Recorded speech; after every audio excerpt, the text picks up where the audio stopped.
Here we go. This is assignment 1-1 handout, and we're going to be working between it and the 1-1 template, if I get it lined up right. I created this template for you because I thought maybe it would help keep you organized. So we'll be flipping back and forth between the two of those. You could use this for your answers, and you will use this for the instructions. So, and I'm Linda Eckert, by the way, and I will be your teacher for the next 8 weeks. So, please feel free to email or actually use the private thread to get a hold of me or message.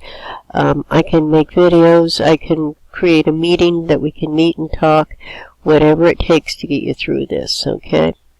So, after reading Chapter 1, these are the terms that you should be able to pull out. Obviously, this is just a simple matching question, and you would put in the information, your definition letter right here. For the next one, I think you guys can handle this one. The rest of them can get kind of interesting. For the second one, we're looking at explanations, okay? This person went into the bank and needs to file or to create financial statements. No knowledge of accounting. So they need your help in explaining what these systems are. And that's where we will put the information right here. Explain how to prepare a balance sheet and an income statement. Well, that's a pretty big order. So give as concise of an answer as you can. The book should give a pretty good explanation, but what you really want to look at is what do you have to do to create a balance sheet? What do you have to do to create an income statement? There are just certain things. I mean, you have to have accounts, correct? The accounts have to balance. We talked about that accounting equation. So just kind of give us a general idea of how to make a balance sheet and then how you would do an income statement. And then kind of fill in the blanks here about who is a regulating body for the accountants or for GAAP. And then kind of explain here, why would a lender require this information? I mean, that's fairly evident. And then, what type of organization is Terry?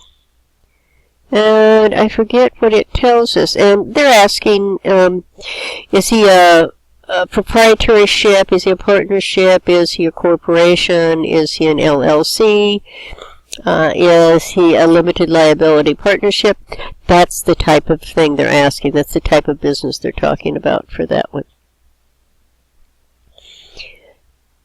That one will not be too bad.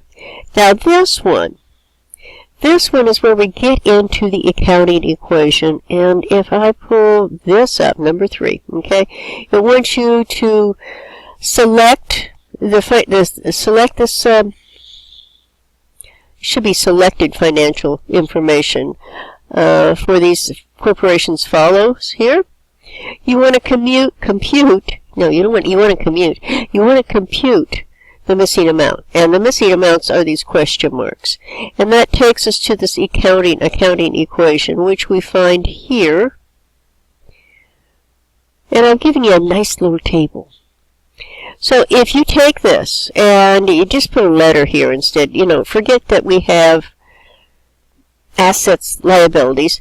If you just go back to your typical math equation, A equals, oh my, that should confuse you. A equals L, forget the words, okay, plus O.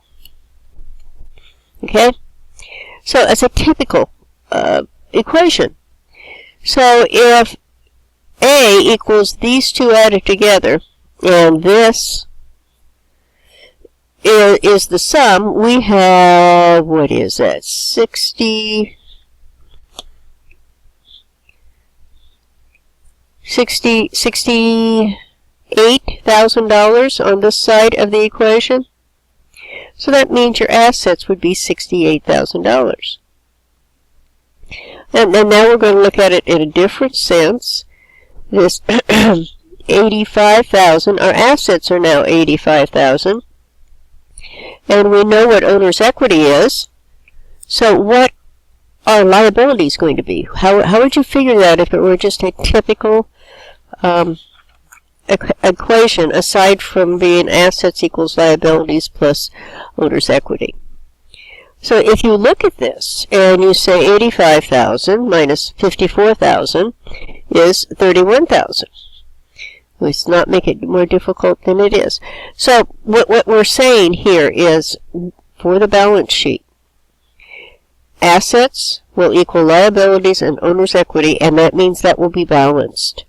So if you look, 68,000 equals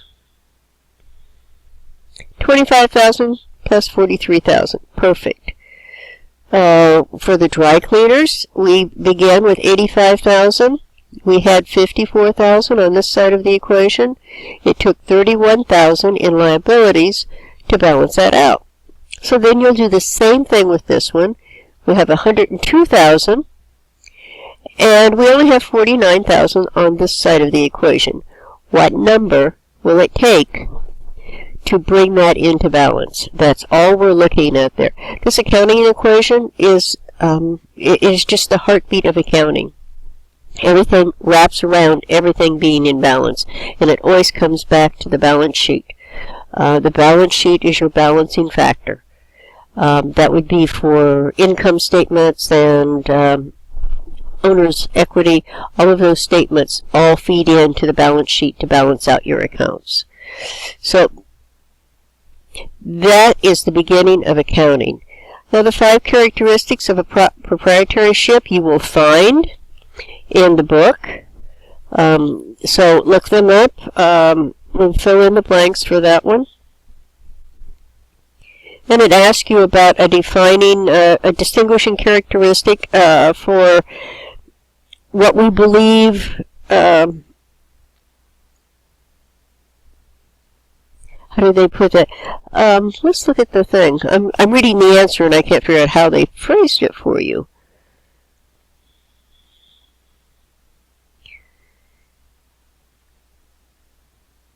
Where did that go?